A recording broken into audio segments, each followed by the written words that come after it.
question of factor theorem now, which is question number 3. So understand this question. थोड़ा high level question मैंने लिया है ये आपका. हाँ जी बेटा, सबके लाइव सेशंस लेंगे रिया, बाद में बात करेंगे. भी पहले एक बारी सेशन कंप्लीट करते हैं, then I'll answer your query. ठीक है? All the topics, basic to higher, everything. So question is, third question, sorry, over here it's third question. It says how many factors, just listen to the question very carefully.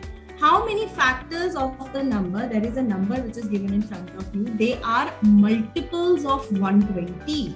Different question, we don't know how to do it, so I'll tell you how to do it.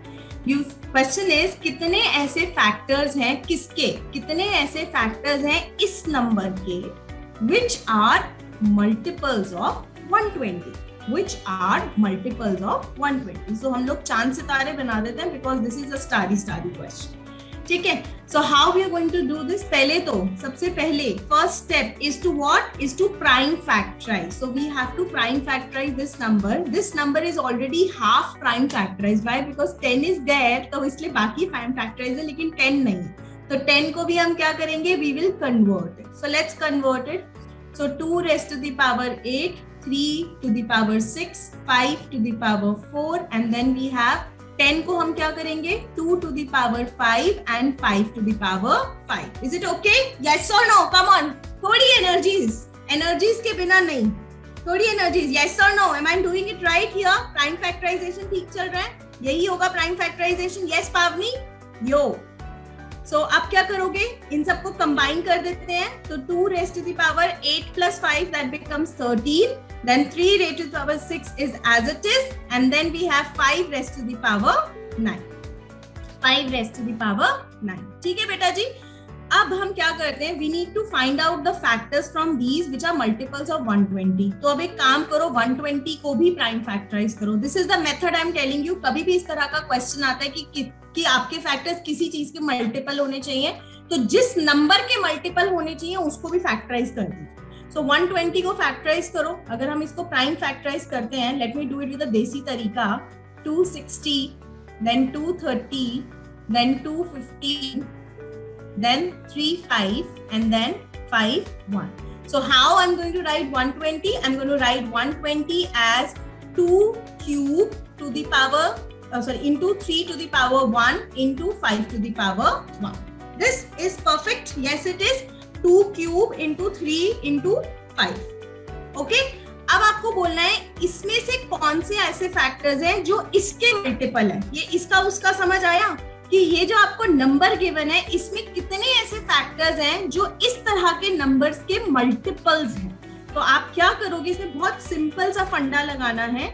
जो भी इसके factors होंगे, जो ये number आपको given है 2 raised to the power 13, 3 to the power 6 and 5 to the power 9, the factors of this will be same as the factors of this multiply by k. Why multiply by k? क्योंकि हमें multiples चाहिए. ये तो 120 हो गया ना, तो 120 के अगर मुझे मल्टीपल्स चाहिए तो मुझे एक कांस्टेंट से मल्टीप्लाई करना पड़ेगा. This k can take any value from 1, 2 and all because we are talking about multiples.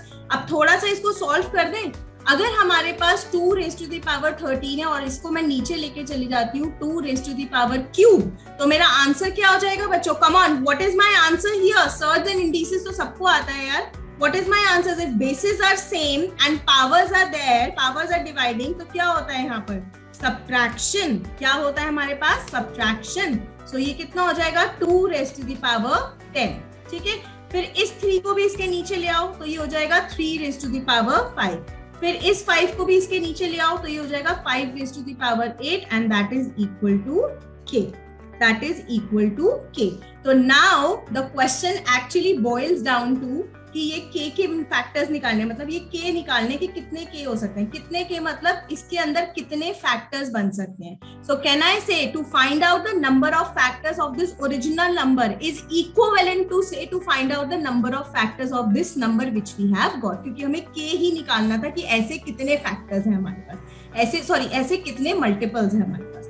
ठीक है, तो अब इसके फैक्टर्स निकाल देते हैं. वो हमें आता है 10 plus 1 multiply 5 plus 1 multiply 8 plus 1. Very nice यार, बिल्कुल चीते की तरह चलते हो तुम लोग. मेरे आंसर करने से पहले ही आंसर है.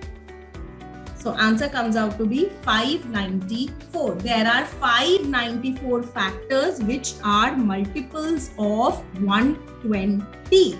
Which are multiples of 120. तो किसी भी ऐसा क्वेश्चन कोई भी आता है जहां पर आपको मल्टीपल की बात की गई है, तो उस मल्टीपल वाले नंबर को ही प्राइम फैक्टराइज कर दो इनटू सम कांस्टेंट, क्योंकि आप मल्टीपल्स की बात कर रहे हो तो इनटू के, और एक साइड पे सारी चीजें लेके जाके find out the number of factors. This is what we have to do in this type of question. इसीलिए मैंने चांद सितारे बनाए थे. This is something which is very very very important question. ठीक है पावनी, very easy, you understood it completely. Now the last two questions which I'm going to take for today's session is, जो मुझे 90% लोग फोन करते हैं, message करते हैं, मैम ये क्या, कैसे होगा ये. So that is what I'm taking up today in this live session, and the question is this. Can you see the question? Question is, how many factors of 1080 they are perfect squares? ये question बहुत बारी exams में आ चुका है. Perfect squares and even perfect cubes, ये दोनों questions exam में आ चुके हैं. So these are again very very important questions. I will put one smiley here in this question. This is important question, and obviously a star over here also. So you should understand how to solve this particular question. बहुत easy तरीका है, सिर्फ समझने की बात कैसे जाए question. तो मैं आपको पहले समझाने की कोशिश करती हूँ. जब भी फैक्टर्स की बात होती है बेटा, मैं बार बार रिपीट कर रही हूँ, सबसे पहला स्टेप क्या होता है? Who will tell me? Come on, let me check you कि how attentive you are in this session. What is my first step? जब भी मैं फैक्टर थ्योरम करती हूँ तो पहला स्टेप क्या करती हूँ? कौन बताएगा? Anybody? Volunteer? Nobody? हाँ जी, yes, absolutely Abhishek, true student. We have to prime factorize. We have to prime factorize. तो 1080 नंबर को ले लीजिए और इसको क्या कर दीजिए? Very good Sanya, Kamakshi, good to see you. So prime factorization करना है हमें इसका. So prime factorization हम कैसे करेंगे? वही देसी तरीका अपना. तो I'll just write the number. This will be 2 cube 3 cube into 2 cube 3 cube into 5. This is what I'm going to do. ठीक है जी. सबसे पहले हमने क्या करा? इस नंबर को प्राइम फैक्टराइज कर दिया. अब आपको बताना है कि इसमें कितने ऐसे फैक्टर्स हैं which are perfect squares. हाँ जी, आप लोग परफेक्ट स्क्वायर से क्या समझते हो? What do you understand by perfect squares? Anyone? Perfect squares क्या होता है? Example maybe, if you can give me an example. What is a perfect square? Power 2. Is it always power 2? जैसे अगर मैं बोलती हूँ 16 is a perfect square, so it's 4 square. ठीक है. अच्छा, अगर मैं बोलती हूँ let's say 9 is a perfect square, yes it is a perfect square. ठीक है. अगर मैं किसी की पावर 4 ले लेती हूँ, let's say 3 to the power 4 which is 81, will 81 be a perfect? Yes. So very very nice, very well said Sanya, कि आप अगर perfect squares निकालना चाहते हैं तो आपको जो powers हैं, what you need those powers as even numbers. For a perfect square, all the powers of the prime number, they have to be even numbers. So if the factor is of the form this 2 to the power 3, 3 to the power 3 and 5 to the power 1, the values, I would say, इसको मैं compare करती हूँ 2 raised to the power a, 3 raised to the power b and 5 raised to the power c. The values of a, जो a power है, आप वो या तो 0 ले सकते हो या 2 ले सकते हो इस केस में. क्यों? क्योंकि ये 3 तक जा रहा है. 3 तक जाने का मतलब क्या होता है? 0, 1, 2, 3. So I can pick up only 2 powers which are even. Similarly for B, आपका ये भी 3 तक जा रहा है, तो which powers you will select for 3? या तो 3 to the power 0 या फिर 3 to the power 2, because any other power of 3 will not give you a perfect square. And similarly for C, because there is only 1, so I can only pick up 1 here. Right? So how many powers here? 2. How many powers here? 2. How many powers here? 1. So what will be my total factors? Total factors आप कैसे निकालोगे इसके अंदर? That will be 2 into 2 into 1, which means answer is 4. 4. ठीक है?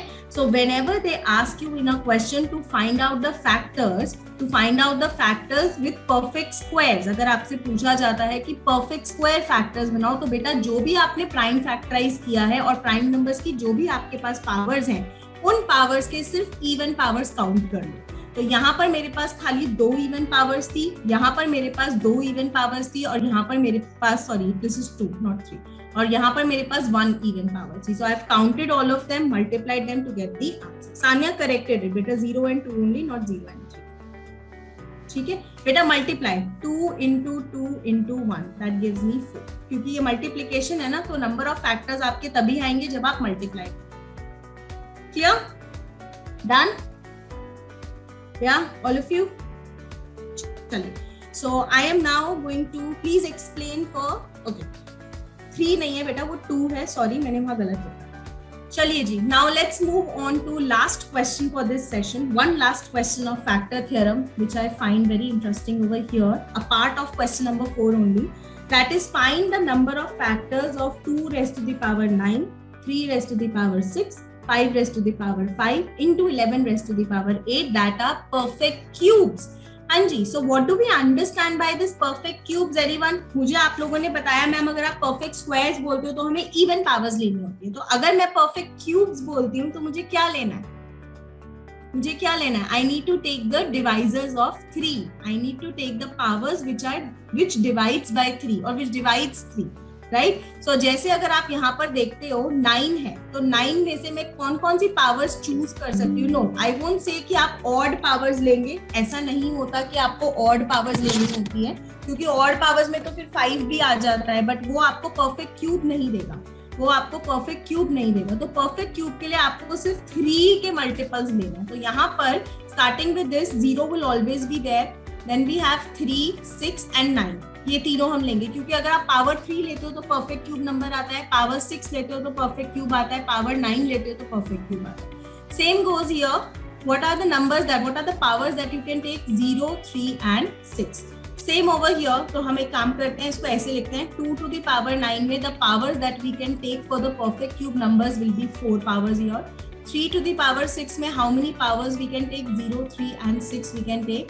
Then we have 5 to the power 5. So how many powers we can take? We can take 0 and 3.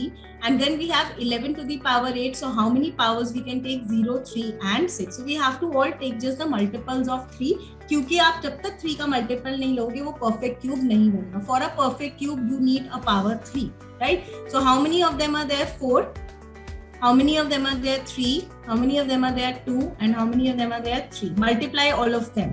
4 into 3, 12 into 2, 24 into 3, 72. This is my answer. So my answer is not 36 sure, my answer is 72. ठीक है. सो factors theorem में ऐसे तो और भी बहुत questions आते हैं to find out the sum of factors. They are basic. So what we have taken today is the type of questions which generally comes in the exam, which have perfect squares, which have perfect cubes, which have odd factors, which have even factors, and also the multiple factor. Right? I hope all the 5 questions they are pretty clear to you. All the students, I need to hear a yes clear from. हाँ जी ma'am.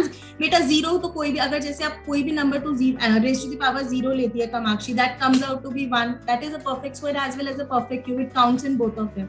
That is why. तो 0 तो हमें by default लेना ही लेना है, चाहे वो even power की आप बात करो, चाहे वो आप multiples of 3 की बात करो, because power 0 लेने पे वो 1 आ जाता है, which is a perfect cube. ठीक है जी. I hope Kamakshi that is clear, right?